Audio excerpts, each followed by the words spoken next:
Welcome to Castle of Horror, the show dedicated to horror movies and awesomeness. This week, we continue a look at the Candyman films with the 1992 film Candyman.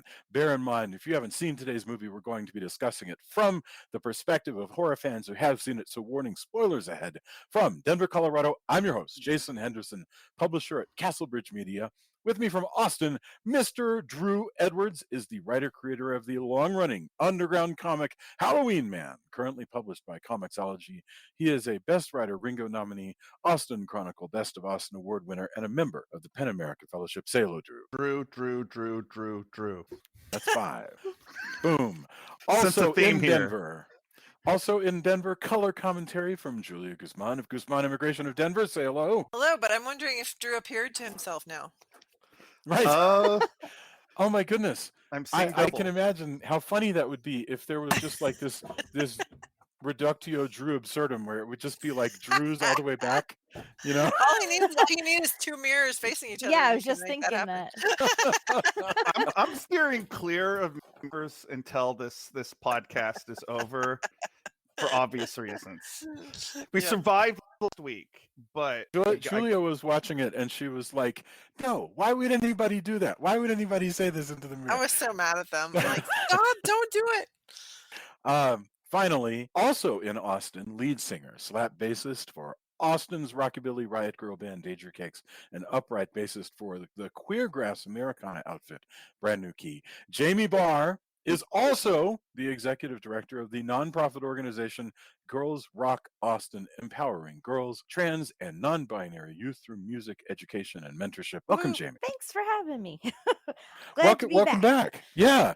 Well, this is super fun because we're just taking a trip down Candyman Lane, and it's so cool. Yeah, I was too chicken to go see it in the theater, but I was like, all right, well, if I can watch it on my couch, I guess I can. If I can get up and go away if I need to, but it wasn't that scary. I feel like this movie that you watched, Julia, the 1992 one, is a way nastier, bloodier movie than the 2021 film. Then the new one, well, I may watch it. Yeah. later. I think you Yeah, actually would very much like the film, Julia. It's not actually that grotesque at all, but Cool. as someone who's a social activist and a social, Okay. anyone who has any sort of, well, it should be everybody, but anyone who has social justice interests, regarding like Black Lives Matters and police brutality, all that wonderful stuff. Yeah. But I feel like everybody, it's very poignant, and everybody here should definitely see it. Well, I guess the other three of us. So all the cool kids check it are out. doing it, Julia. All right, we'll check it out. Okay. So Candyman is a 1992 American Gothic supernatural horror film. That's a mouthful. Written and directed by Bernard Rose and starring Virginia Madsen, Tony Todd, originating this like immoral role, Xander Berkeley, who played every douchebag in the 90s, Casey Lemmons, and Vanessa E. Williams.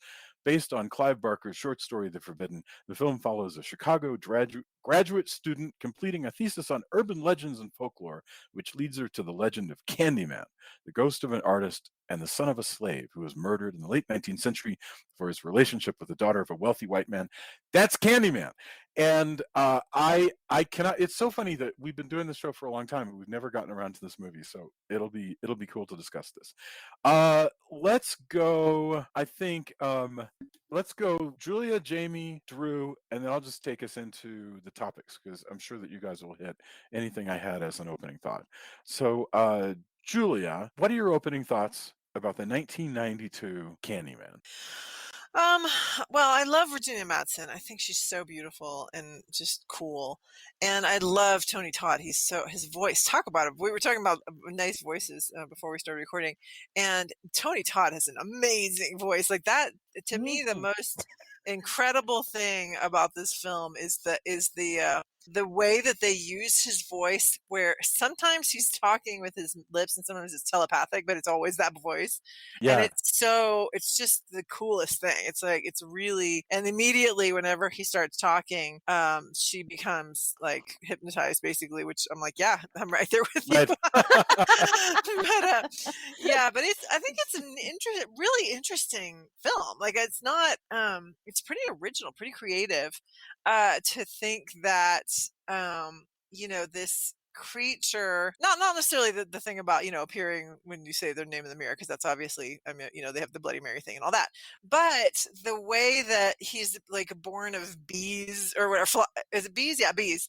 And he's like, the hook for the hand, just all the urban legend pieces that come into it are really interesting. And then, the performances are great, and it's creepy, but it's not terrifying, and it's not, like you said, super, super gory, although there's definitely some, well, no, it's pretty gory, actually. Take it back. It's pretty gory.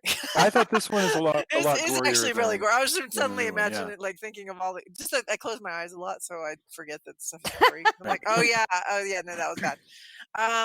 But it's really effective in kind of the creepiness and trying to figure out what's going on and all that. So I like it.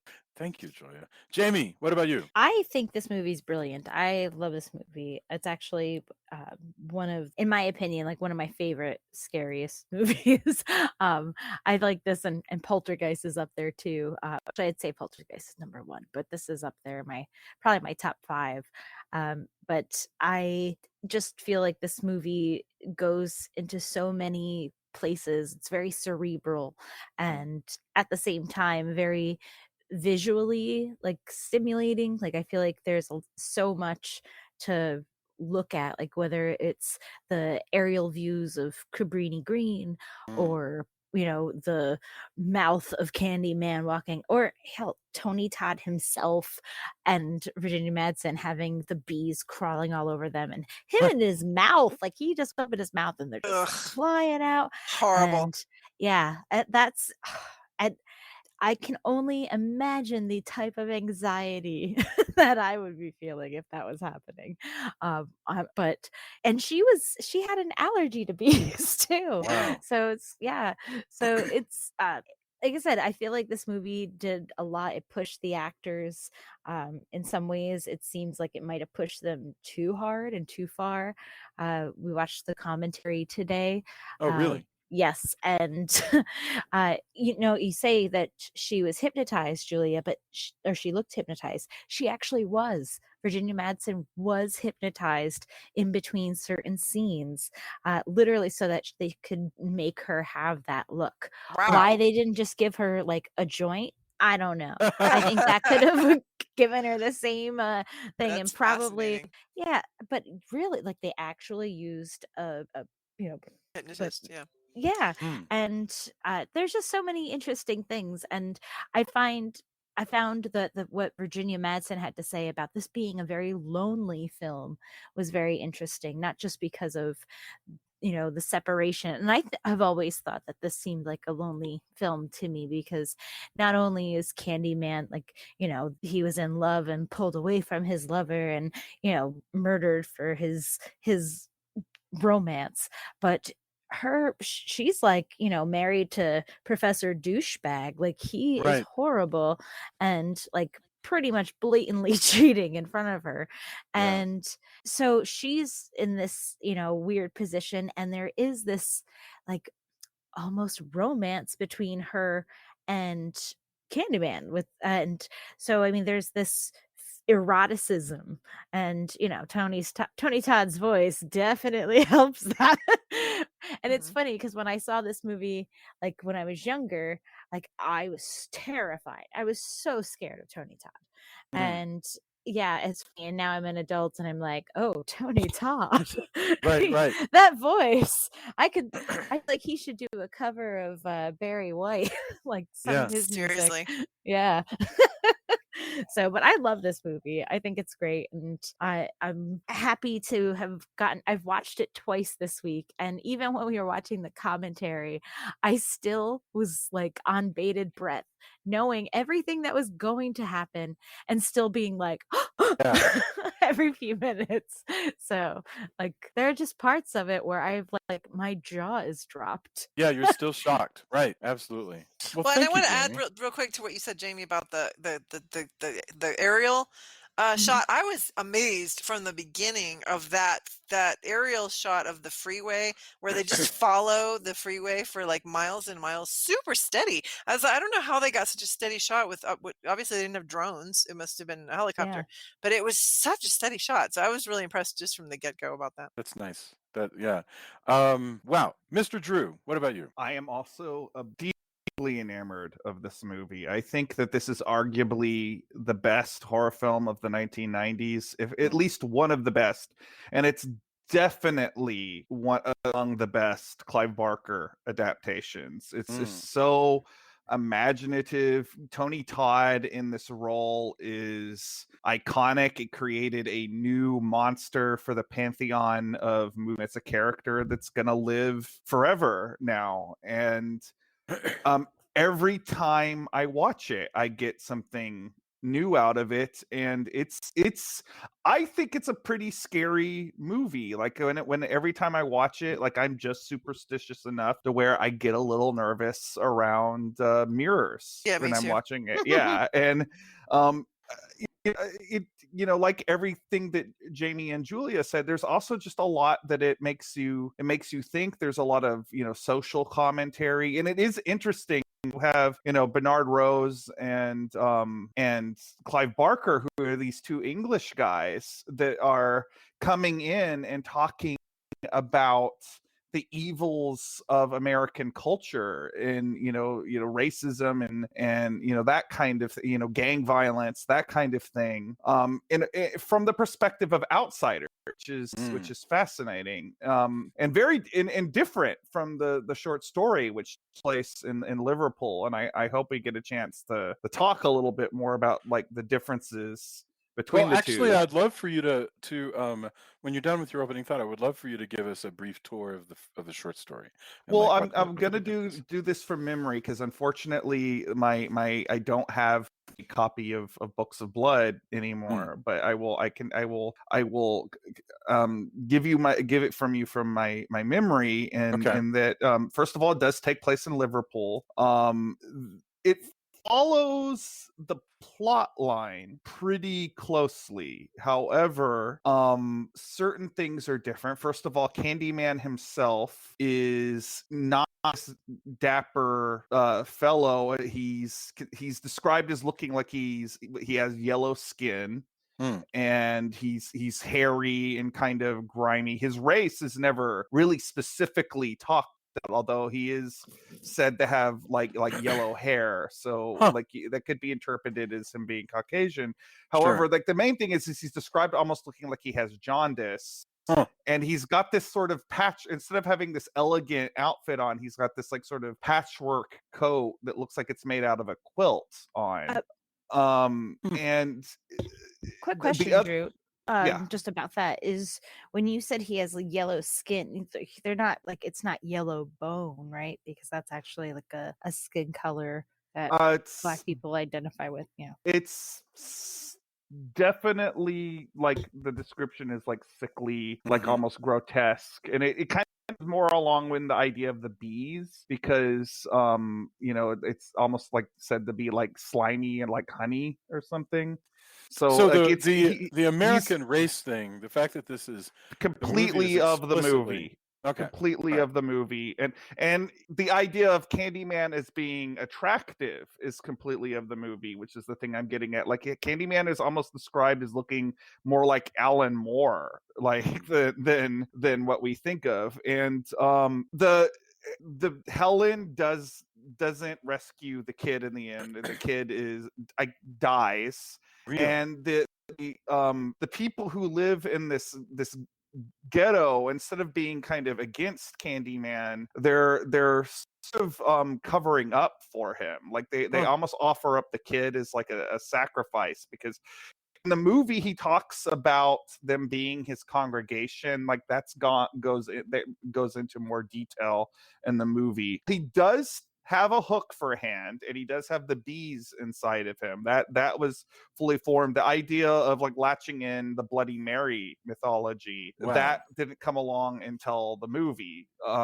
So it's almost like wait though. In the commentary, Clive Barker actually says he even changed that because they had said he wanted them to say Candyman 13 times, and then when they went to do it, that was Bernard Rose that said that. Oh, okay. They're both, but the thing is, like, it's like kind of like how like Hellraiser is like a more evolved Hellbound Heart.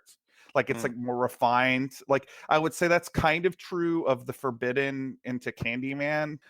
It's like they took the idea and they sort of refined it. And I think moving it to America really kind of made it more interesting, because you have all these like American ideas, but again you have these two English guys commenting on it. Although, how cool is that? Yeah, something I never thought about until we were watching the commentary today, because both Clive Barker and Bernard Rose commented on it, is in the story, the reason why there's this big bonfire pit that's being built is for Guy Fawkes Day, which is of course an English holiday. But in the movie, they say they're building it for like a street party, but it still feels kind of weird, like almost like out of like a Universal monster movie or something. It doesn't really seem like something people in America. It's not really a thing, except perhaps in College Station. But I never thought about that until today, and I was like, oh yeah, that's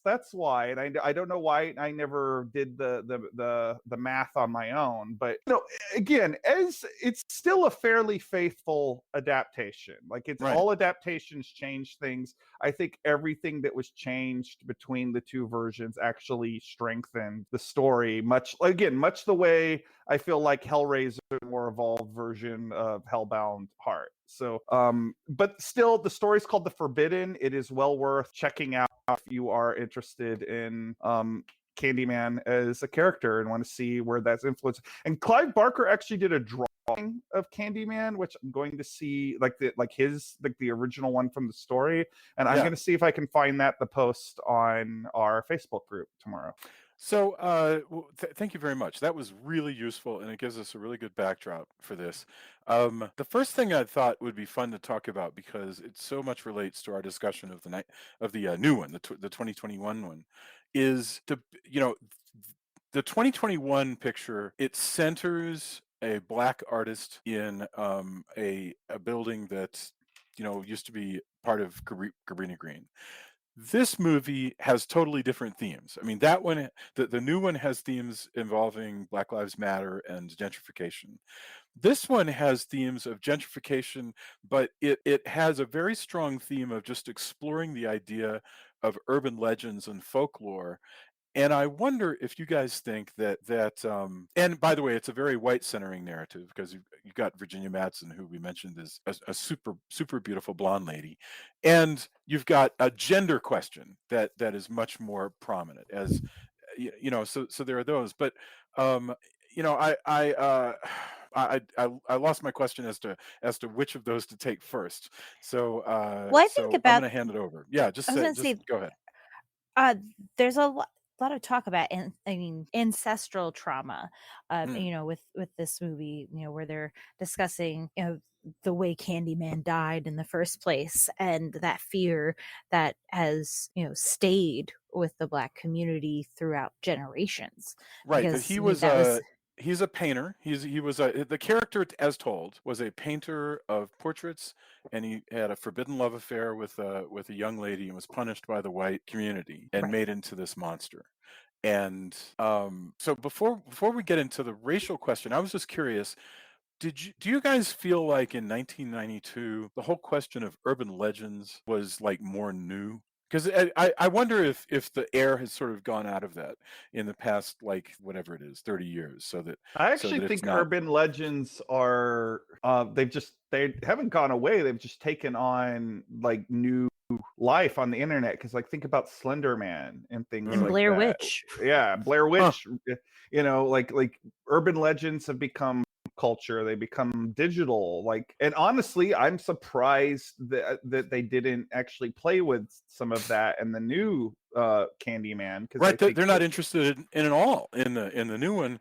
And well, and I think they're interested in the new one. They're interested in urban legends and the idea that, and I think I mentioned this last week, the idea that urban legends change with each telling. But this one is, you're definitely right, because you have academics that are actually exploring the idea of folklore, and they're really into it. They talk about it a lot in this movie, you know.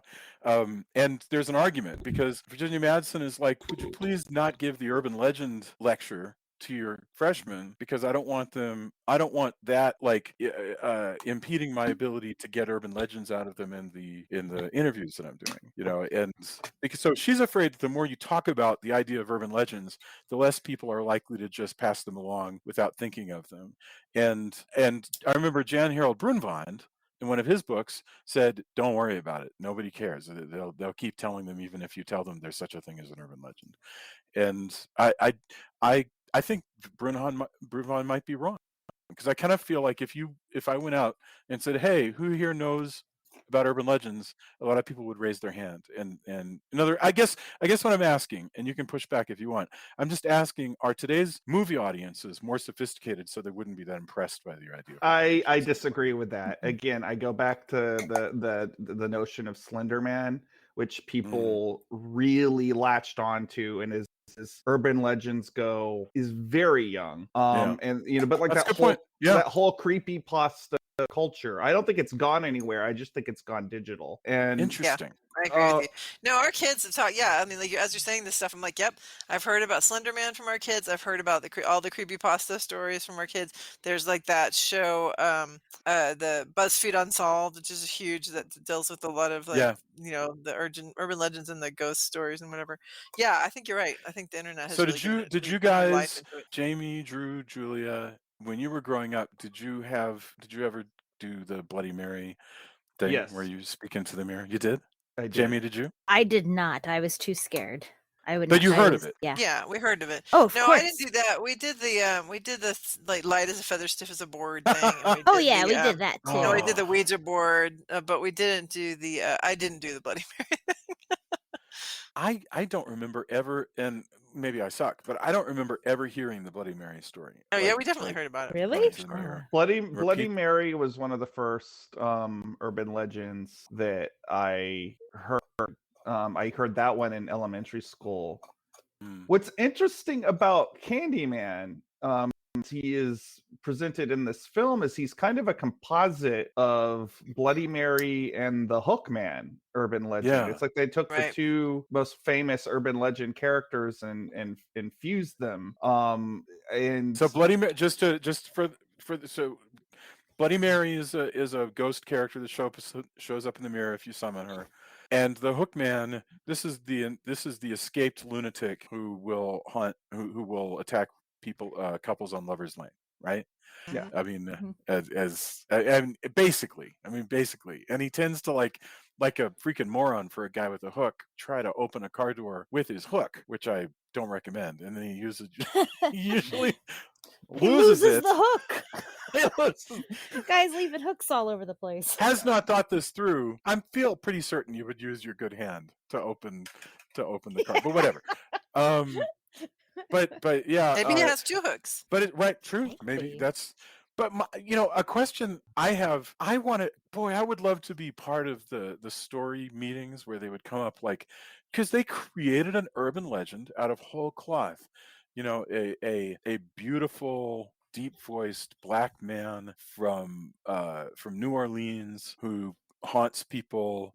And there's a Dracula reincarnation thing going where he's looking for his long lost love. I mean, it's so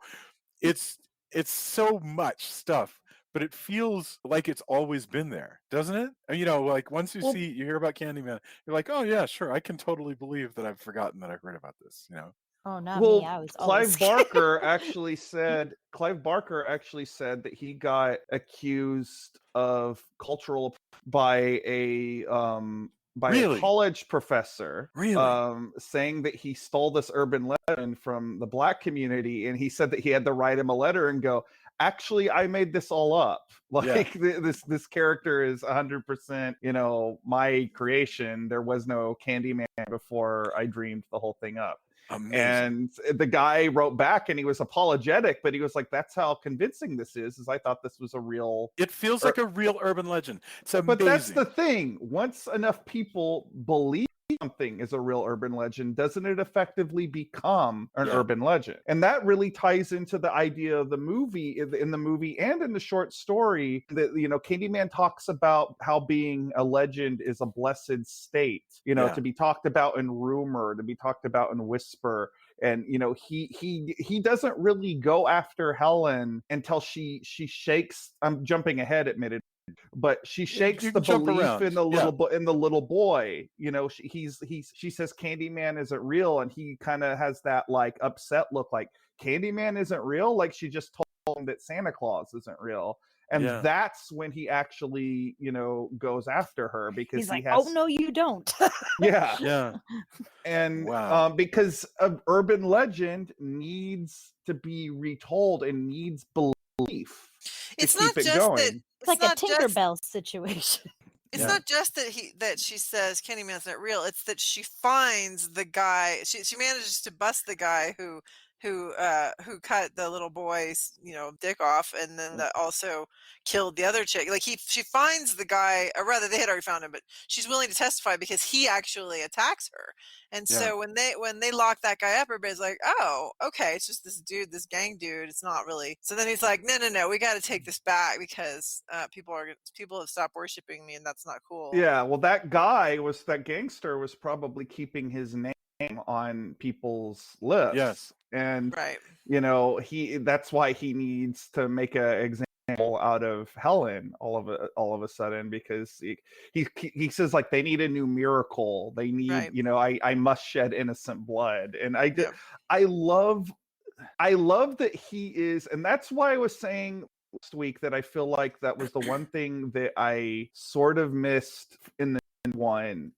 That I feel like that this is a very Clive Barkerian character of a monster that is very erudite and cerebral, and not not all of his monsters are like that. Obviously Rawhead Rex is just a big berserk demon thing, but like Pinhead is most famous creation is also very well spoken and rational, not and I think that's something that sort of, you look at like this generation of movie monsters, which really kind of starts with Michael Myers, goes up through, Jason and Freddy and Chucky and that whole era, even Freddy who talks, like Freddy is not a classy character. He's scuzzy. Whereas, Pinhead and Candyman are both very erudite, very classy. Well, I think that's actually, it's funny that you say that, because I feel like there's a lot of class war with this movie, not just it's not tell us about the class story, well, Jamie. I mean, I think there's a lot of just even with Candyman himself, it seemed that they said he was actually kind of saw himself as elevated from and like lived away from other Black people, because primarily people of color were slaves at that point. And there was a lot of obviously he saw himself in one way as equal to the people who then obviously didn't feel the same way about him and murdered him. But there's, I think, a lot of the reason that he does kill people, it's not just like, oh, I'm killing them. It's kind of like a warning, like keep them in check so they don't think things are getting worse, or don't think things are getting better. They're they stay scared, because if you're scared, you're aware. And all of this stuff with just the fact that it's taking place in the projects, that right there, and how I mean, think about just amazing how Cabrini Green looks in this movie, how the textures of it, and it go ahead. Any indoor shot was actually on a soundstage. Yeah, so, the outdoor shots they had to get permission from the gangs to film it so that they wouldn't kill them basically. Wow. So they had to like allow. They're like, well, okay, we'll have you be extras in the movie. But even then, they still shot at the van the last day. And was it Bernard Rose or was it? Yeah, Bernard Rose is the director. He's the one who ended up. I think it was either him or Virginia Madsen went and stayed in Cabrini Green for a week, like while working on the film, and it made like a lot of media because not only was this a really, I mean, not that things have gotten much better, but it was a really racially turbulent time because that was when the Rodney King, jury and our Rodney King court case was going on, and they had just announced that the officers were not guilty, and so there was all these like race riots to the point where it actually ended up getting pushed. The release of Candyman apparently was pushed back because of that. So it affects every part of this movie if you think of it.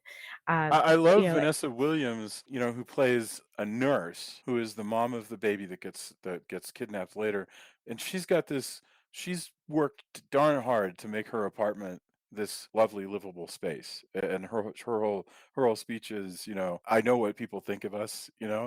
It's a speech that deserves to be in there because it sort of indicts all of us for like thinking that everything in this place is the same, and that it's a forsaken place, and and she's trying really hard not to be part of that. What I think is interesting when you have you talk about the class differences. When you have Virginia Madsen's character and her friend, who is African American, go in to this, she's, and I again, I apologize if I'm repeating something I said last week, but she is treated much the same as Virginia Madsen because they don't treat her as black at all. Madsen. She is, because she is from this like academic class, right? And I laugh. Jamie thinks they look like cops, but when they're like, I totally think they look like cops. I think they look a little scrubbed up to me to be cops. But like, no, then you have never seen case like one. I would think that they were probably case workers, something along those lines, or like special victims unit. That's what they remind me of. They look very upper middle class. But that's how caseworkers look. But so Vanessa Williams makes this speech. I mean, or just in passing, she refers at least twice, to Virginia Madsen and her co-student who they're working on the work with, and now I've forgotten the name of the actress, but she refers to them as white twice. Yeah. Without, because, I mean, what is she going to do? Like stop and go, I don't mean you, or actually I do. I mean, no, she's like, that woman is moving in white spaces. She has permission to move in white spaces. She inhabits them. And so in my eyes, as Vanessa Williams, that Bernadette? Bernadette. Right. Casey Lemmons is the actress's name. And she's like, Casey Lemmons is moving in white spaces, and so I'm going to treat her as a white person.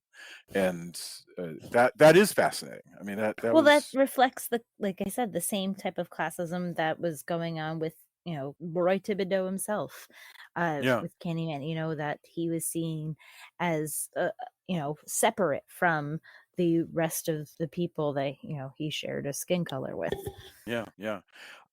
So there's also this storyline going on that I just thought was fascinating, which is the crumbling of the private life of Helen. Helen is, in a sense, this movie, just like a lot of movies, is setting up Helen to become a monster, but or whatever it is. Well, essentially Candy Woman. Right. She's going to become her own thing, but along the way, she's got to be stripped of everything that she could hold on to in this life. So her husband is he's just a complete asshole. He's so just loathsome in how he looks so smarmy too. If they ever made a movie, God forbid that they do this, but they're turning everything into a movie. If they ever made, does anybody remember that video game Leisure Suit Larry? No. Oh yes, absolutely. Okay, yeah. If they ever made a live action Leisure Suit Larry, this guy would have been perfect for that. Oh yeah, he's such a jerk. I mean, he's a professor at this university, and Virginia Madsen is a grad student at the university, and his spouse. And we can presume, I guess, very likely, Virginia Madsen may very well be a TA. She may even at this point have some of her own classes. Who knows? But she's at the very least, she's a grad student. And his sense of superiority is in every, he's like, well, I understand you're doing your little research thing, but I can't let it interfere with, I can't change my syllabus, which is ridiculous because of course he can. If she's asking, yes, he could change the order that he does his lectures. It's his darn class. He's clearly flirting with his freaking undergraduate students, which is sleeping with one of them. Yeah. Right, he's sleeping with one of them, and and gaslighting her. Well, okay, so here's the question. So yes, I agree, but I think it's interesting that when she goes, that student, she couldn't even look me in the eye, and he goes, "Do you think that I'm sleeping with her?" And she goes, "No, no, no." So really, I don't actually know that he was so much gaslighting her as just really smart in how he approached it, because he didn't say, "No, I'm not." He just goes, "Are you actually accusing me of this?" And she's like, "No, no, I'm not. I'm not." And I'm like, "Okay, that was pretty smooth, dude." Yeah, not saying no. Yeah. What can I ask you a question? The progression of that relationship of him and his student, and again jumping ahead, is at the very end of the movie after Helen's funeral, like we get like a little snapshot of what this relationship is turned into, and the student is like miserable with this guy, like, because obviously he's still hung up on Helen and hung up. He's grieving. I Yeah. mean, he's a smarmy guy, but come on, he good did point. just, like, his wife just died very tragically, like very in a horrible way. Right. I would like burned to death on a bonfire, saving a Yeah. baby. Yes, that's true. And also, when you put being it that charged way. with murder. Yeah. Like, I can see why the guy would be like, "Oh, Helen, Helen, Helen." That was Helen." awesome. Five times Helen, and you're really waiting for him to get it. That was really cool. I love the firewoman character that she becomes, and I know that this is She looks jumping like around. the bride to me. She looks like the bride of Frankenstein. So cool. She's so cool.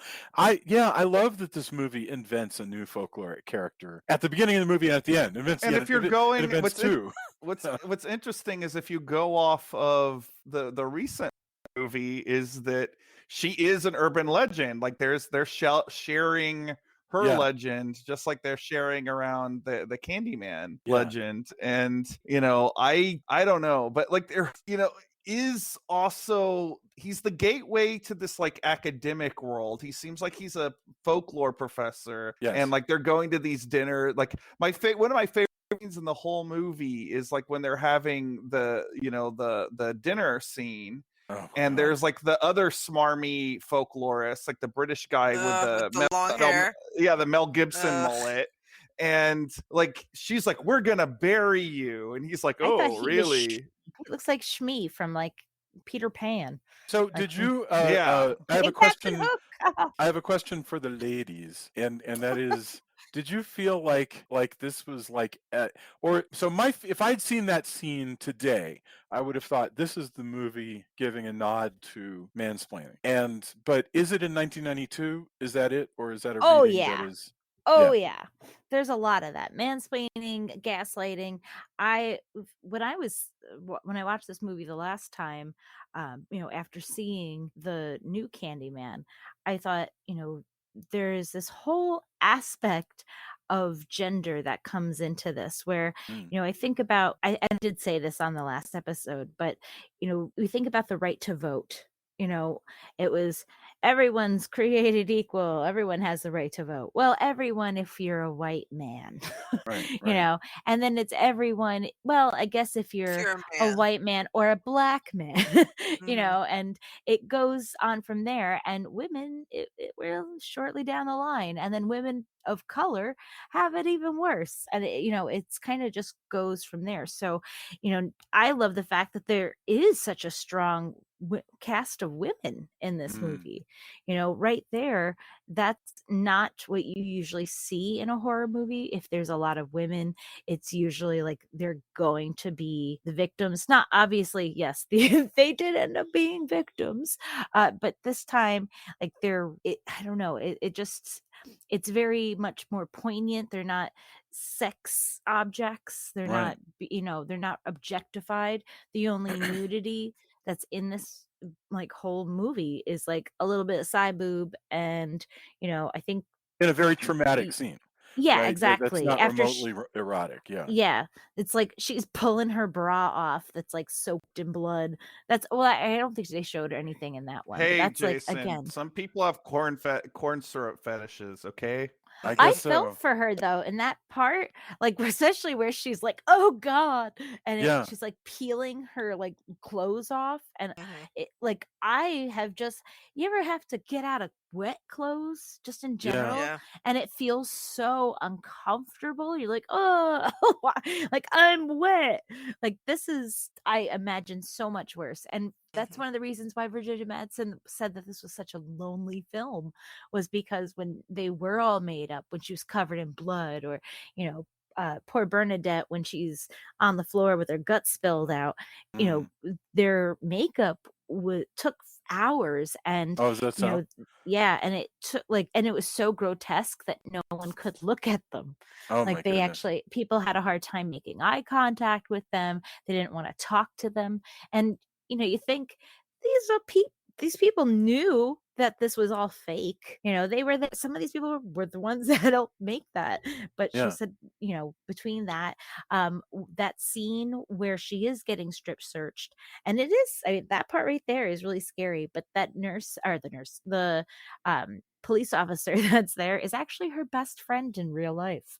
And I think Really? she's also currently well, not currently anymore because Orange is the New Black has been off the air, but she was a police officer or a corrections officer on Orange is the New Black. No kidding. So it's like, yeah, that she's gotten typecast quite a bit.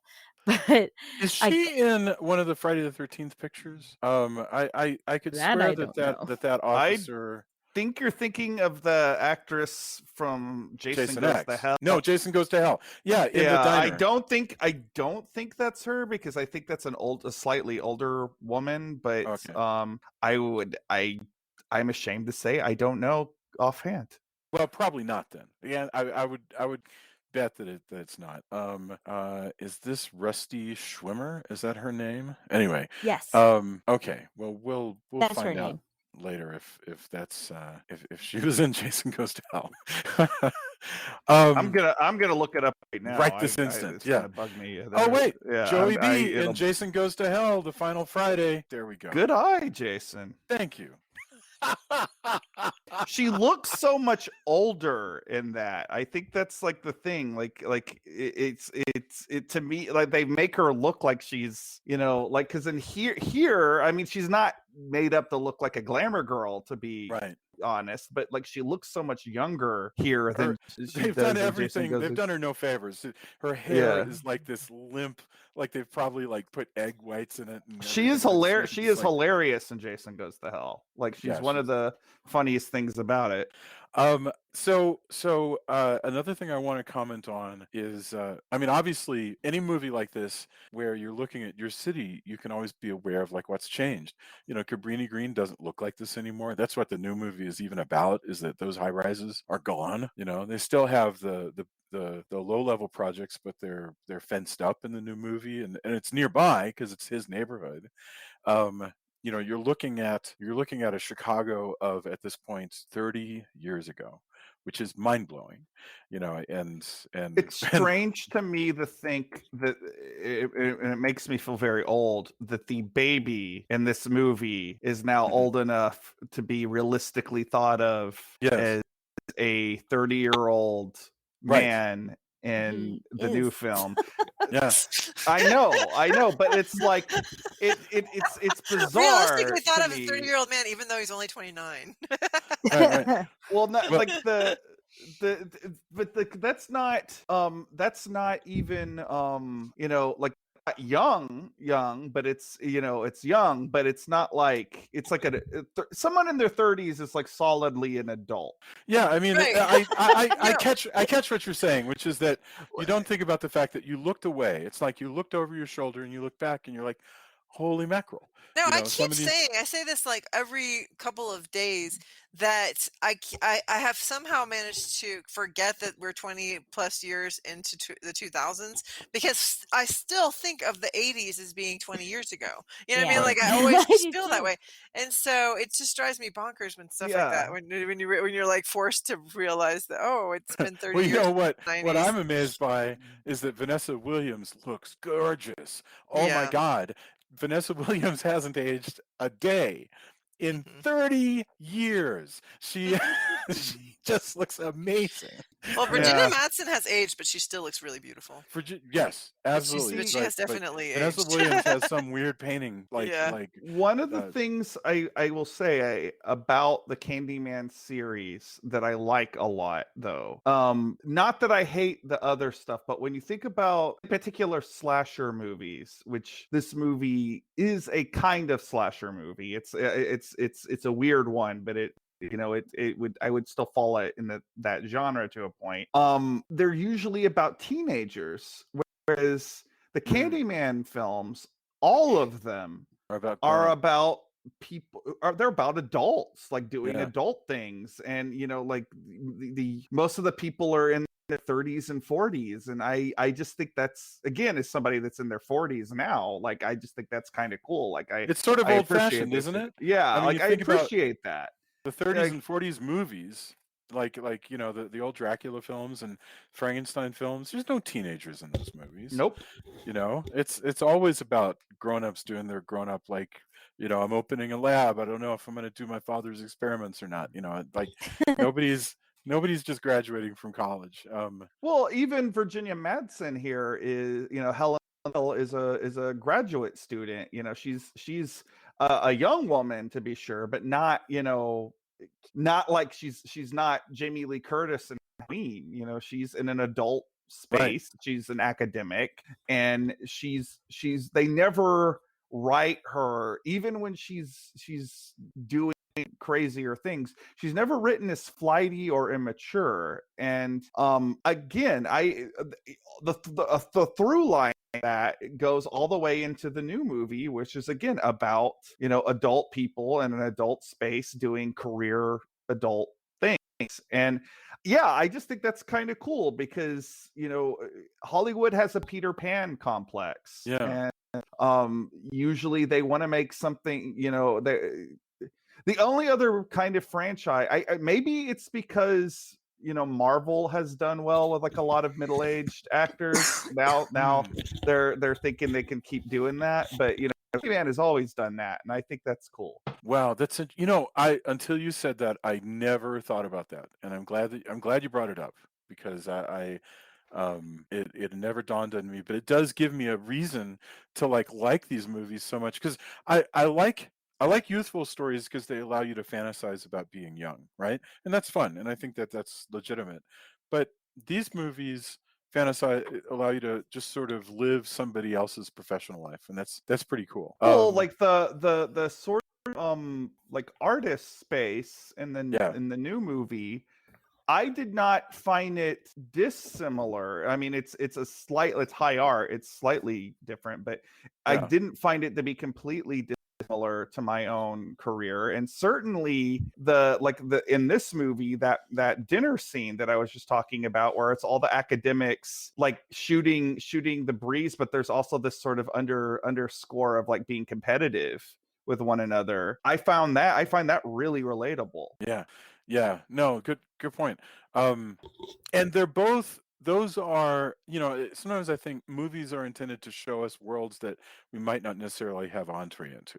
I live a corporate life. I don't really get to like run around in universities. So I get to sort of live that world. And in the new one, you get to live the world of like a high artist and his dealer girlfriend, and the sort of art dealer life that they're running it. This is a sophisticated kind of palette that they're playing in. I want to mention, before we go too long, the music by Phillip Glass is beautiful. immortal. It's I love this. I've been playing it all week. Well, and he was really irritated about the film because he didn't know it was going to be. He thought it was going to be more like the story, and so when he found out that it was a slasher movie, he hated it. But now he's like, well, I'm getting money still, Well, he so didn't. I guess it's okay. Yeah, he didn't know until he saw it that it was a horror movie. Yeah, like, so he was pretty disappointed. Yeah, Wow. I guess he's like, I guess I wasn't really listening. But now he's like, hey, I'm still getting money for it, so all's well. You know, the thing that strikes me about Phillip Glass, and by the way, that South Park, like years ago when I was still watching South Park, I'm not against it. I just eventually stopped watching and forgot that it existed. But they did this thing where it was like the school holiday show, and because they couldn't have it related to any religion, they called it was like the Phillip Glass All Holiday Special or something, and everybody wore black and danced and played Phillip Glass music.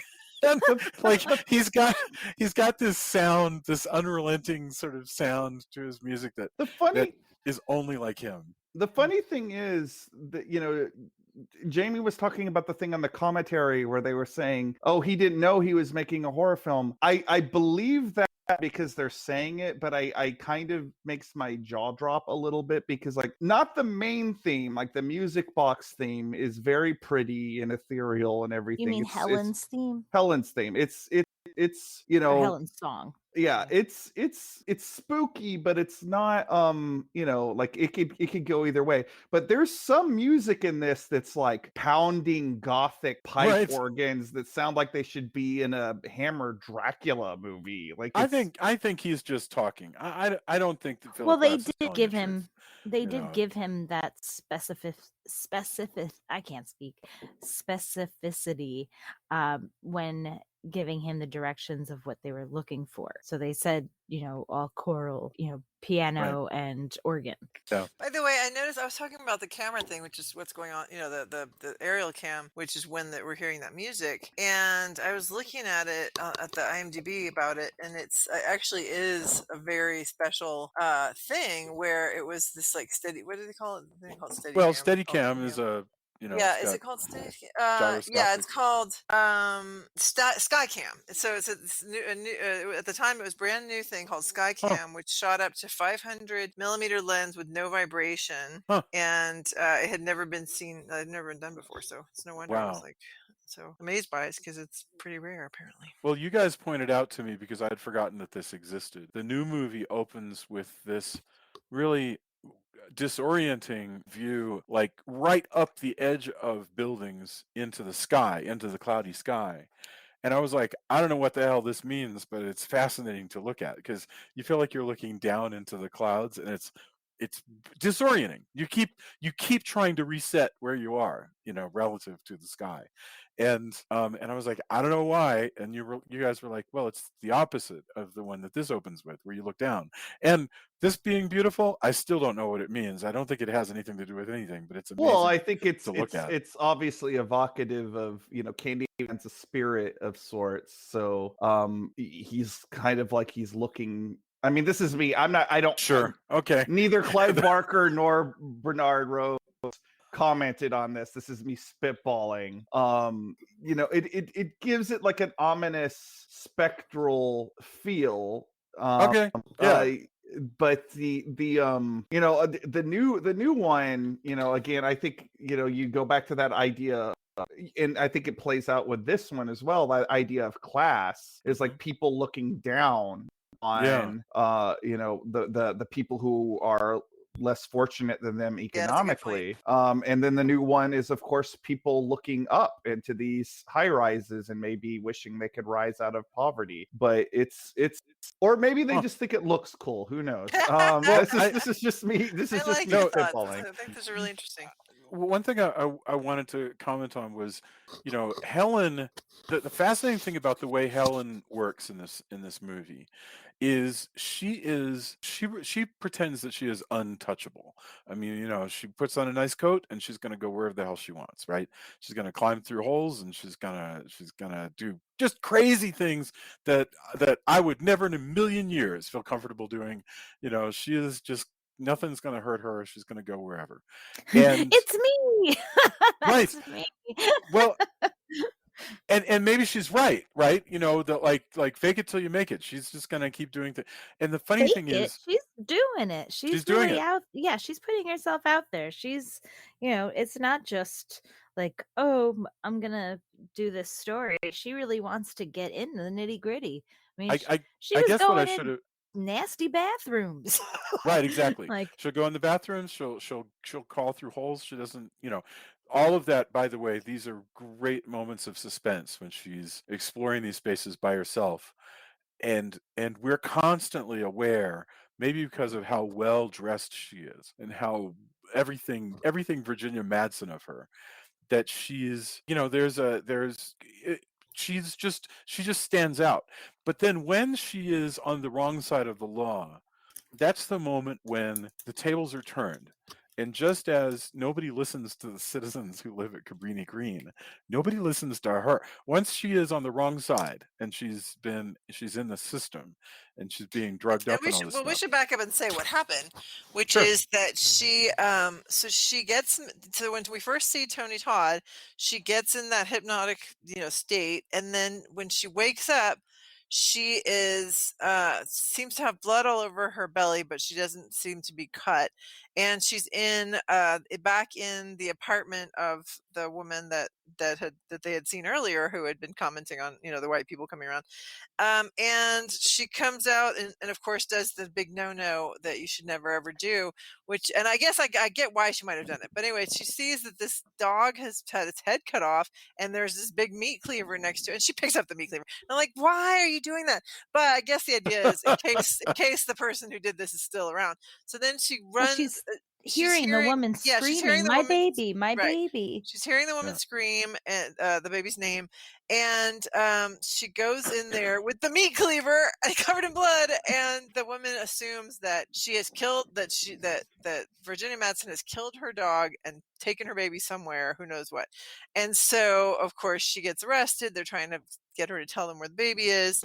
But yeah, it's really terrifying to be like, from, you know, because you're seeing it obviously from her perspective because you know that what happened with her. But it's really terrifying. And then while she's at the I guess at that point she's at the mental hospital when she sees the Candyman again. And he's not on the video. So this is a question I have. I don't know if this is the right time for it, but we may as well. Now's as good a time as any. Yes. Go ahead. Is at what point is it that he evolves into being corporeal? Because clearly when he's on the bonfire at the end, he seems to be corporeal, but he's not on the video. Like, you can't see him on the video. I think his state of being's kind of flexible. I mean, you know, like, 'cause she attacked when he is in his like lair area when she's hunting for the baby that he's kidnapped, and it just seems to me that, you know, sometimes he's more solid than others, because obviously he can make himself solid enough to murder people with this hook. I mean, right. he basically impales the frickin' psychiatrist with it. Oh boy, yeah. Yeah, right. I mean, that might be the most, and he smashed through the window like that, like, and so, he cut her hand, cut her, yeah, and he cuts her free. Like, my memory of this movie, because I didn't watch it for like 25 years, my memory was there was no Candyman. It was Helen all along. It was just her imagination. Well, he does say he does say that on the wall. Right, it was you all along. But I think now we're talking about it, and there's every reason in the world to think that that's not true, that this creature is there. It's well, really he's definitely there because she comes back as a ghost at the end. But he's definitely there because he cuts off her yeah, she couldn't have done a lot of this stuff on her own. She's a very petite woman, and although, Jason, to be fair, I hate to keep saying, we keep saying on the commentary, both Virginia Madsen and Bernard Rose said that there are people that have come to them with that interpretation, and they were like, well, I guess you could look at it as like subtext, that it's about a woman going mad, but the text is definitely there's a ghost. Well, I had a theory for a little while that her husband, speaking of gaslighting, her husband was trying to gaslight her into thinking that she was doing it, but really he was doing it just to try to get rid of her. He was definitely just taking advantage of a shitty situation. It becomes clear later, but that's what I thought for a little while. But in fairness to you, and like nothing overtly supernatural happens to this movie. It happens in this movie for like the first 4 minutes. Like it's a kind of a slow burn in that respect. Like it doesn't like fully launch into the ghost story part of it until after the stuff that you're talking about with her, what the stuff with like in the apartment, and then her being dealing with the police. What I find backtracking though, because before we get too far away from it, what I love about the whole thing with her and the cops is the same detective that helped her bust the gangster that was playing at being Man is the same guy that brings her in. Yes. And like his attitude towards her like completely flips. Right. Like all the empathy that he had is like gone. Yeah. Like he's treating her like any other suspect. And that feels very real. I think he thinks that she took advantage of him to get to do this to this baby. Because I mean, presumably she has stolen a baby, and he's like, "Wow, you played me, and now you've taken this kid." Yeah, his anger is understandable. But or another way to think of it is his whatever the case, whatever wacko shit is going on with this woman, and she continues to talk to him as though they are peers, until it doesn't work.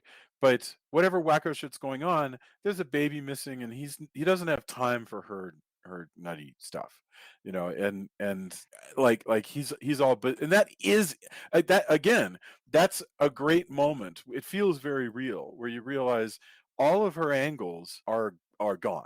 Like everything. And the privilege that she thought she had, she doesn't actually have. Not anymore. Well, she has it, but it's not enough. Well, hasn't it been like a month? Isn't so that? She was drugged up. Okay, thank you for her. bringing up that. Yes, yeah, good so that's point. when they drug her, because that all that we're talking about is when she first gets arrested. But then when they drug her for a month, now that's when she's talking to a psychiatrist, and he's been like, it's been a month, and the Candyman reappears. You know what I wish that we had is like a comedy outtake of this movie is like Candyman taking care of this baby for a month and changing its diaper. Well, we see him giving it candy.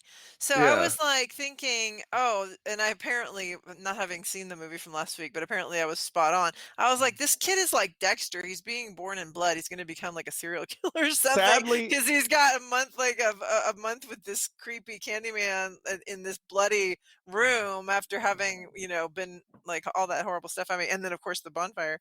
I'm like, that kid's not going to have a good future. Yeah, how do you keep a baby alive for a month? With candy.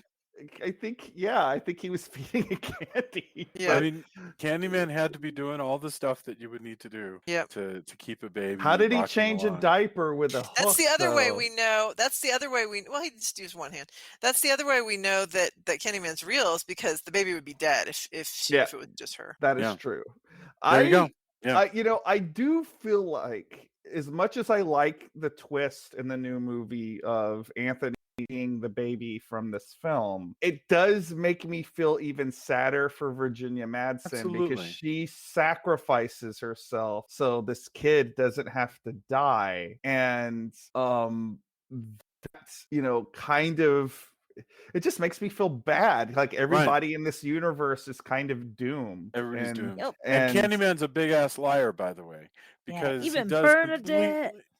he completely backs off of his bargain with her, which I also think kind of sucked. It feels like Candyman and Darth Vader don't lie. They do all kinds of things, but lying is not among them. And so Thanos.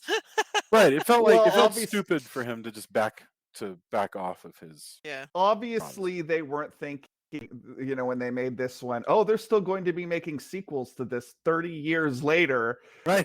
Because, that's not the way movies are made. I mean, obviously they probably hoped they would get sequels, but, and compared to other horror franchises, this is not the juggernaut that Nightmare on Elm Street or Friday the 13th is, where there's sequels into double digits. But four movies is very respectable. And but again, I just can't imagine that they were thinking that, 30 years later we're gonna bring this kid back as an adult and he's doomed. Yes. And and of Well, course but there's it's also okay, and it's okay if he is, by the way. I mean, it can go that way. I mean, as Julia was pointing out, in Dexter, the whole concept of the TV character Dexter was that he is the way he is because of trauma that he suffered as a baby. Maybe that's a real thing, maybe it's a made up thing, but it's certainly a real. way you can go. Yeah, it's definitely a real thing. So, yeah, that's not made up at all. Like like trauma you suffer as a child affects you.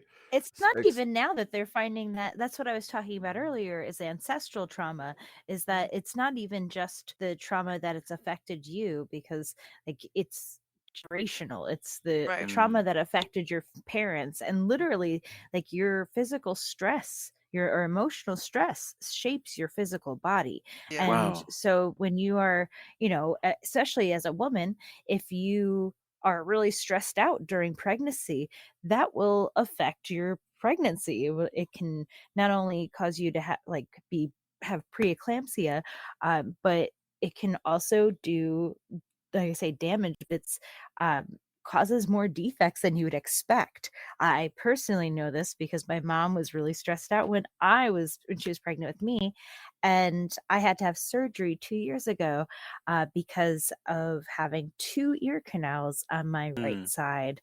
And that was something that I was told that's literally because of an overstressed pregnancy, where cells are developing. So if you think about something, and that's an immediate stress, but if everything you've ever been and all the people that have, our lineage that have come to make what we are today, that we are, come from, like, that is something that is just ingrained. And I think that's really what this movie is kind of showing, especially with the Black community, that they've been going through this. And even the fact that Todd, well, the Candyman himself, was above what he thought were, the slaves, or a lower class people than him. So it means this was already happening before that. Yeah. So it's, like I said, it's something that's ingrained in their, in their DNA, basically. It's in all of our DNA, not just the trauma that we've suffered ourselves, but the traumas of our parents and our grandparents, and all that jazz. So good times. And so what that means is that the tragedy happens, and so a story can be tragic, and some people get out of tragedy and some people succumb to it. And so in the world of that movie, as in our world, sometimes you can escape and then the tragedy just reaches out and pulls you back. And that's what happens with Anthony. Well, and I think that monsters that endure tend to have that baked into them, like all the really popular monsters, with Execula and Freddy Lawrence Krueger. Talbot ain't never going to get away from that curse. Yeah, Lawrence Talbot is doomed. Frankenstein's monster is doomed. The creature from the Black Lagoon is doomed. I mean, even got something as absurd as Godzilla is born of tragedy. And Candyman is no exception, and I think that's the reason why the character almost immediately became iconic. But speaking of which, before we got to get the final thoughts, but I love the Candyman graffiti in this movie, and it really like, I would call this movie urban gothic, Well, and the amazing mural over the hole to the apartment where he murdered the girl. That's incredible. Yeah, like the one that looks like his head, like that's the mouth. His mouth is the hole.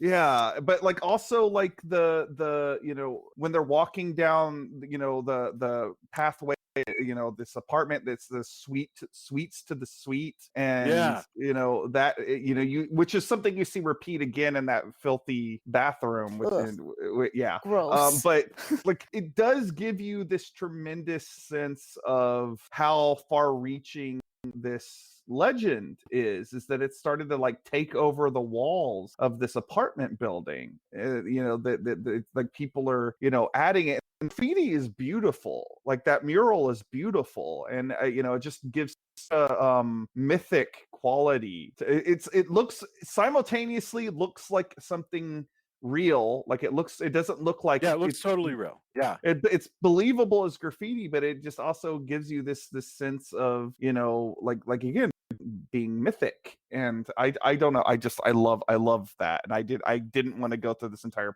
podcast without mentioning it. Yeah, no, it is so well designed. And can you imagine being the designer who sits down with Bernard Rose and you're okay, and you picture this woman in her like leggings and great big glasses, and she sits down at the table and she goes, okay, I'm going to show you some graffiti designs. I want you to take a look at these. And she starts flipping through the pages and go, I think this goes over the bathroom walls and blah blah blah. I mean, yeah, how cool that would be, and what a great moment, and then to go, yeah, no, that's it. I love that. A couple of other things we didn't mention before we Okay. leave. So I don't know that we talked that much about the bees. The whole thing. Not with the sure we bees did and it how, all. Yeah. Yeah, the thing with the bees, which is the whole theme of that he was part of his when he died when he was killed, is that they cut off his hand and then they covered him with honey and it had bees attack him, and so bees are part of his birth story and his myth, I guess. And so at one point when she agrees, like you talked about how he reneged on the deal, when she agrees to let him take her, she's like, as long as you let the baby go and make sure he's safe. And then so the way he basically takes her to be his is he opens his mouth, all these bees come out of him, and he actually had a mouthpiece, but his mouth was full of bees.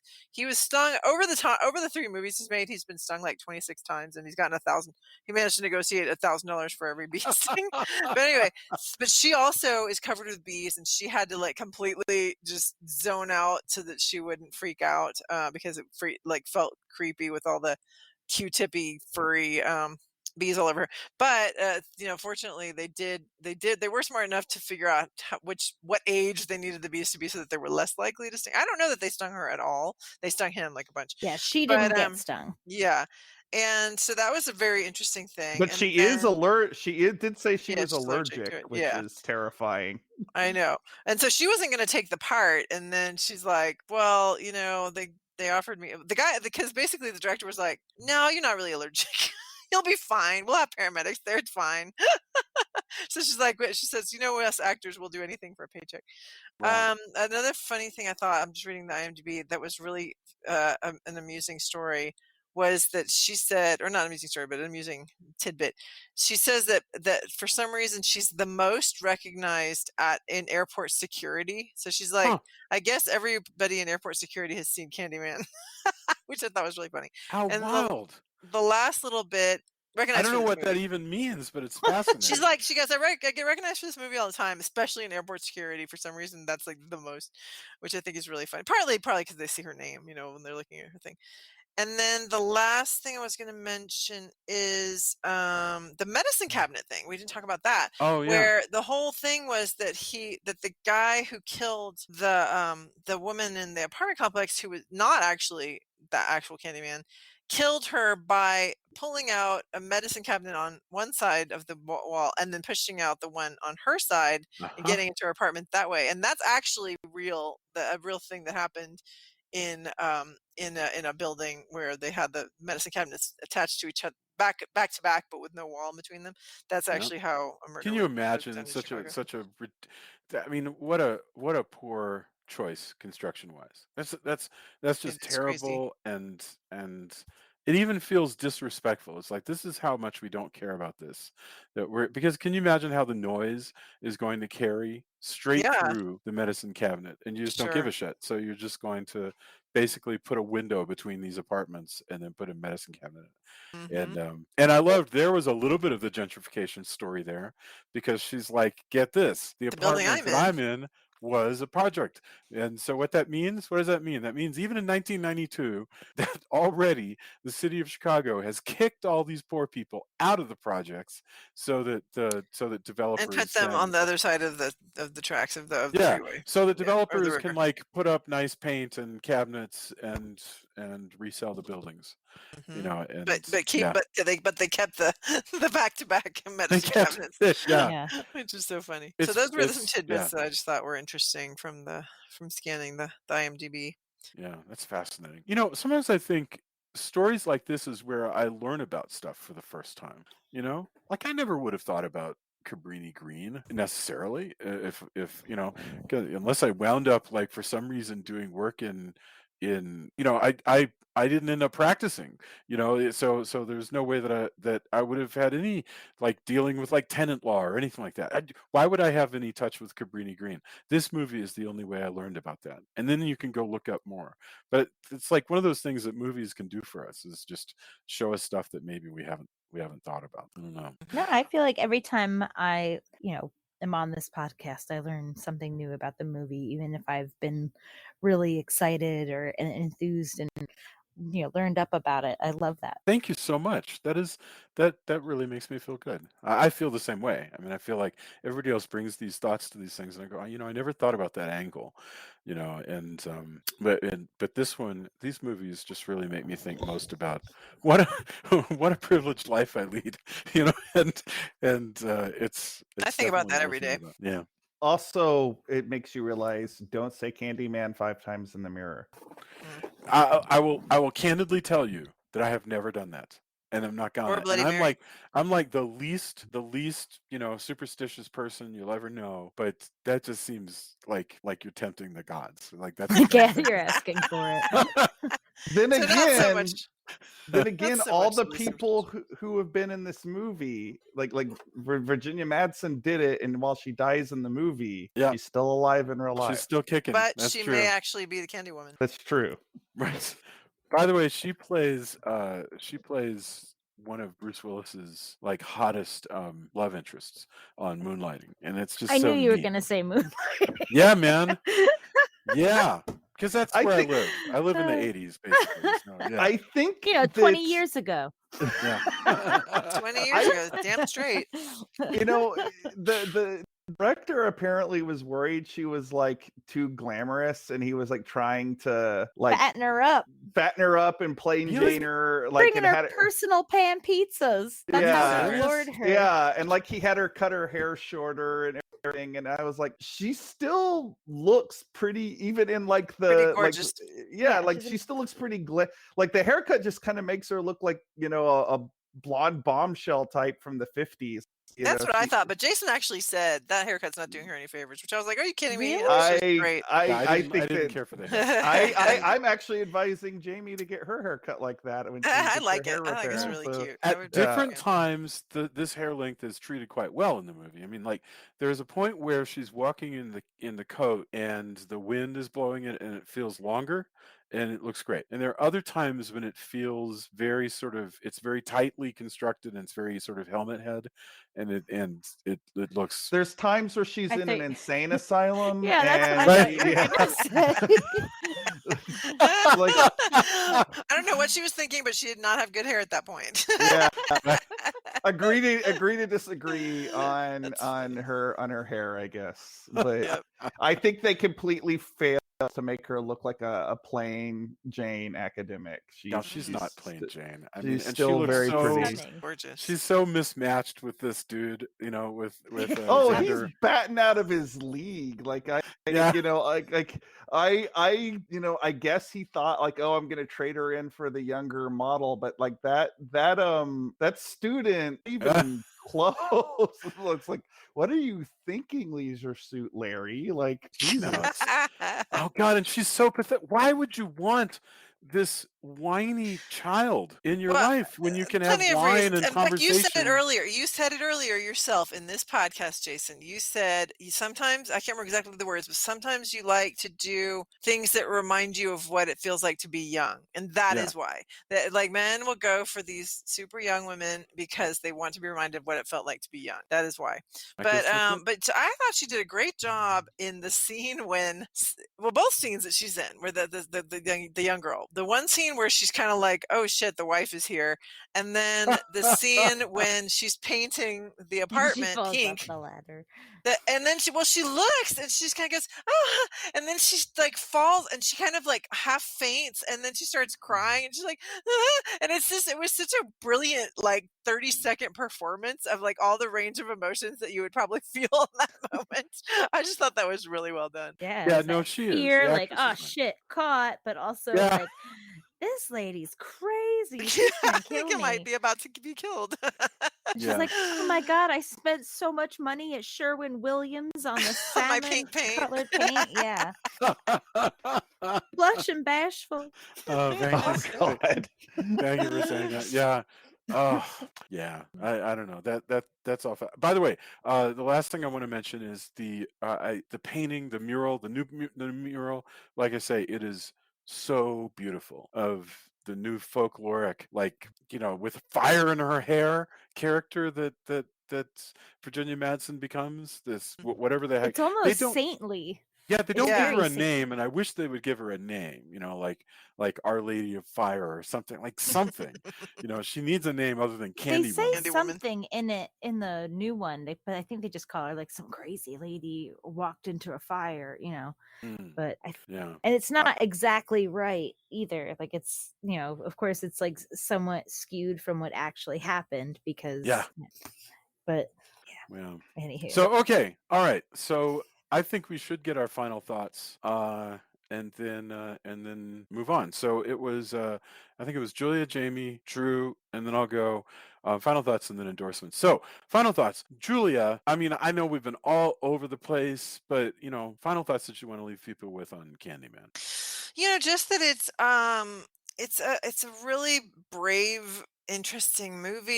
It was not. I mean, I think there's been some controversy as to whether it's racially insensitive. I know that some people are like, hell no, it's great to have some. Black people were like, we like the idea of having a black Freddy Krueger, but there were others. I'm sure others who were like, why do we have to portray our community in this light? Like, why don't you show some of the better parts of it? Because obviously, well, and I think they do with the the young mother who's like, this is not all of us, but it's interesting as far as that goes. And then I think there's definitely some great scary moments, some interesting effects, really great practical. I always am pleased when I see just amazing practical effects, and in this case certainly the bees and all that are just so terrifying. So I think it's definitely a classic, and like you said, I'm surprised we haven't done it up until now because it is one of the iconic horror movies. So yeah, I'm glad we finally get around to it. And you should totally watch. I think I will. I'll watch the like other one. the new I one saw is that great. it's available on demand or something. Is it? You can watch it on like HBO I or think so, whatever. no, I think on video on demand at least. Is it? But yeah, Okay. I think so. Because Well, I I'll feel like take when it. we were searching for this, it came up. But maybe it's just telling us, well, it will soon. But I didn't really watch it. I don't know, but we'll find out. Yeah. The new one is actually available on Amazon Prime as of this week. So, wowie zowie, that's amazing. Because that's the way things roll. In the year 2 of the coronavirus. Yeah, because people, that's so funny because I went to see Malignant, in the movie theaters. you have to explain Did you why say you Malignant. That's a joke that we accidentally say it on purpose all the time. That's a joke from Alec Baldwin on Saturday Night Live where he's playing a doctor, an actor pretending to be a doctor, but he doesn't know how to pronounce anything, so he calls it like canker, and the tumor is benign and not malignant. So we always say malignant, and we just can't not say it that way. Yes. Anyway, you can watch watch that movie on like HBO Max, so you don't even have to go to the theaters. But man, I'm living and dying by the theater. I'm gonna go until they tell us we're not allowed to go anymore. You shouldn't use the So word living and dying because that's Yeah. unfortunately the Yeah, problem. guess- Jason. I You guess wouldn't that's say Also, Candyman in front of the mirror, but yes.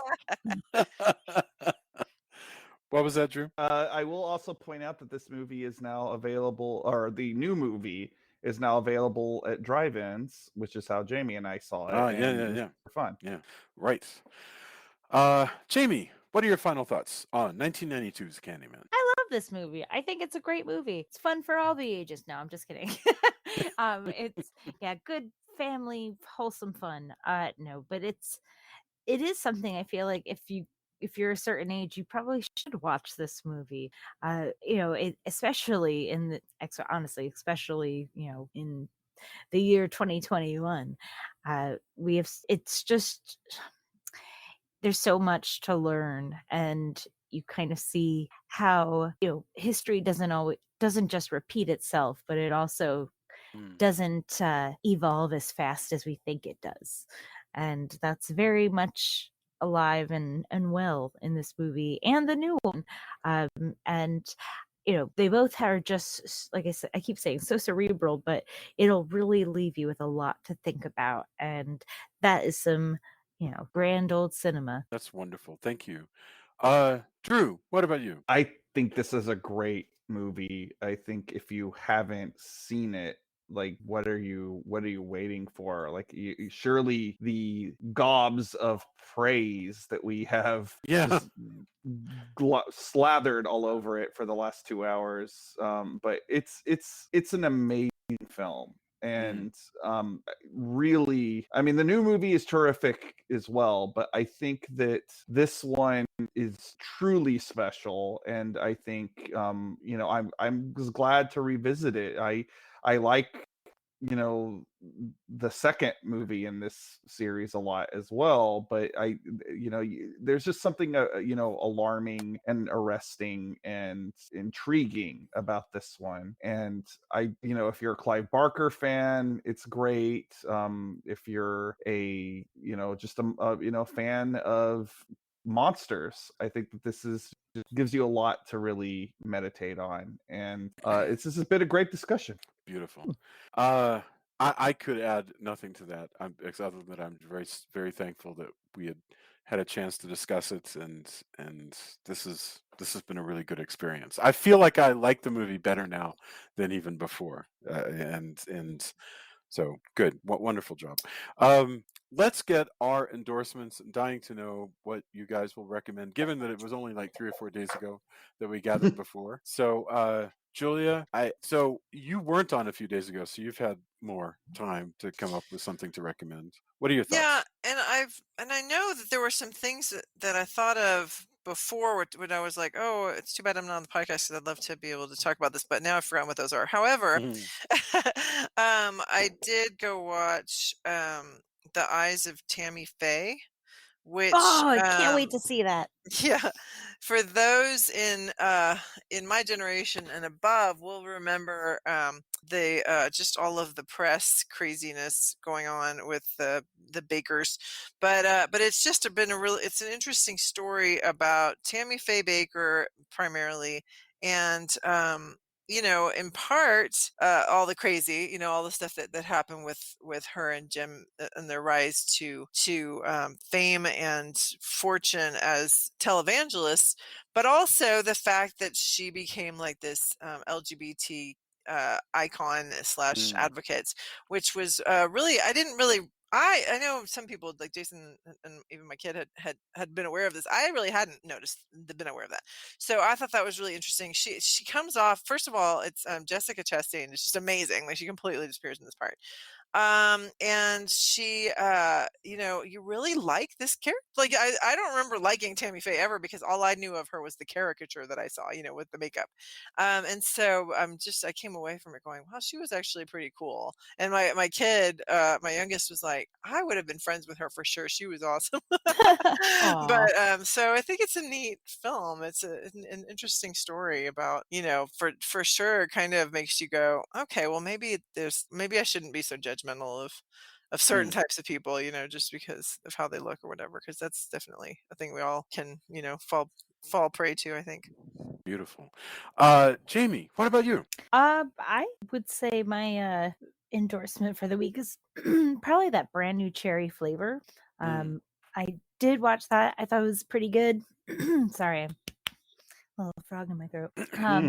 But I know Drew's like, oh god. Now it's catching, so now I'm doing it. Yeah. All right. Go ahead. I'm sorry. But yeah, I am parched really. But we saw that brand new cherry flavor. I thought it was pretty good. It kind of always kills me when you watch a show, or honestly when you watch a movie and you don't really have anyone to root for. And I know it sounds terrible, like, well, maybe it doesn't. I need a hero, that type of thing. Like, I want to root for someone. I want there to be someone who's like totally good and moral, and even if they make a mistake, they know, and they're trying. But man, that is not in this show at all. And but some of the effects and the gore is pretty surreal and grotesque at the same time. Like, there's a lot of vomiting of kittens, which sounds ridiculous when you say it like that, but she pukes a kitten all the time. Like, it's something that happens. But it's actually like I honestly went into watching it thinking it was going to be like very Quentin Tarantino-esque, and like an action film in some sort. It's not. It's actually way more like supernatural. There are zombies, the old school zombies, not the actual well, they do eat someone, but the zombies that are like more mind controlled than, I guess they are technically undead, but still. They are slaves to a witch. Yes. And there's a witch, and there's a lot of witchiness, and there's demons, and all that fun, good stuff right in time for the Halloween season. So, between Candyman and that brand new cherry flavor, I'd say it's kind of getting my fall spirit in the mood, if you will. I'm looking forward to more haunted house stuff. And I already endorsed my other favorite thing last week is What We Do in the Shadows, so I'll double up on that as well. Like, that show is just brilliant. And if you haven't watched that show on your recommendation, I returned to that show, and I'm really liking it. It's hysterical. It just really gets funnier and funnier. They're on their third season, and you expect, I don't know, I guess we're all kind of jaded and we expect things to get worse over time. Like, what more could you possibly do? And no, it just gets better. Each season is more and more fantastic. So that's wonderful. You have lots to look forward to, Jason. That's great. Well, I think Julia's going to catch up with me. I mean, it's so funny. Everybody's talking about it. So Mark, have you gotten to the Mark Hamill episode yet? No. God, that one's so good. Yeah. Well, that's we were talking about previous episode. We were talking about how great Only Murders in the Building is. Oh yeah. And that one, it's like the question is, have you gotten to the Sting episode? I love the Sting episode. It's so funny. But anyway, that's a really good show as well. Yeah, I love that show. We've been watching that one. Awesome. Well, let's see. Drew, what about you? Do you have anything to recommend? Well, first of all, I want to plug our incoming visit to New York Comic-Con at the Javits Center, October 7th through 10th at Small Press Booth 1847. Come say hi to Jamie and me. We're going to be representing all things Halloween, man. And I know we have some listeners in the New York area, so please come say hello. Meet us for the time. Come on and see us. Yes. I am going to give my endorsement to Malignant. I know that it is a divisive film among horror fans. I completely understand why it is a divisive film. And I actually kind of thought on this movie for days, kind of grappling on how feel about it, but I just can't bring myself to have negative feelings about a movie that is so willfully batshit crazy. Yeah. And I wonder if we just don't when I see the negative comments about it, I just wonder if people don't understand camp anymore, because this isn't an example that of James Wan has lost his touch or anything. This is somebody who has absolute control and knew what kind of movie he was making, and this is what he chose to make. And what he chose to make was a weird, crazy movie that I think that you would enjoy most. One of the things I appreciated most about this movie is the trailer was just so vague that I thought I was getting another, Conjuring type movie, a haunted house type movie. And what I got was so different from that. And I suggest that before, there's already a lot of spoilers. Yeah, internet, but there's no reason to spoil this one. Yeah, it's on HBO Max. Just watch it and watch it blind. And either it might be a love it or hate it kind of movie, but I just think you should give it a chance. Wonderful. And I hope I didn't take your endorsement, Jason. Because not at all. I know you saw it as well. I do have nothing else to endorse. So I'm going to go ahead and just agree. You should definitely watch that, just because it made me feel overjoyed. You can, if you're making a story or making a film, there's almost no downside in just deviating from people's expectations and doing something wacko. Even if it's wacko that is a mixture of I'm going to take a piece from this and a piece from that, and I'm going to kind of mix it up and it'll look like a Dark Castle movie for a little bit. Everything. It's a delight. Just really a delight. It was a great movie to go to and see. So, and you can watch it on HBO Max. You don't have to go anywhere. Wonderful. What a delightful conversation. Are we back with another Candyman? What are we doing next week? I think we are doing Candyman Farewell to the Flesh. I don't feel a need to do Day of the Dead, but we can. I am not a fan of the third movie, but that was the first one I ever saw. The third one? Yep. Huh. I never see things in the right order. I saw The Matrix it was the second one, then the third one. When I saw the first one, I was like, what? There's a good Matrix? This didn't take place in outer space. I didn't even I just thought there was this whole different, I don't know. I was the love story. I cried during the third one. People were like, why are you crying? And I was like, I don't know. It's a beautiful love story. It's funny. Hey, listen, it's okay. I appreciate that you liked the third one. And I don't I find it tiresome that we're expected to just accept the conventional wisdom of whoever the hell is popular on Twitter tells us we're supposed to think about. We're supposed to like this Leprechaun movie, but not that one. Screw that, man. Life's too short. Twitter if you want to exist when I saw my point is, if you want to like Leprechaun 2 is the best Leprechaun movie. There is no Candyman in space movie, but maybe there should be, and it could be that it would be great if there were. So, because just imagine, if you will, somebody on a space shuttle saying Candyman 5 times into a mirror on a goddamn space shuttle. That would make me that would be fantastic. Anyway, Candyman.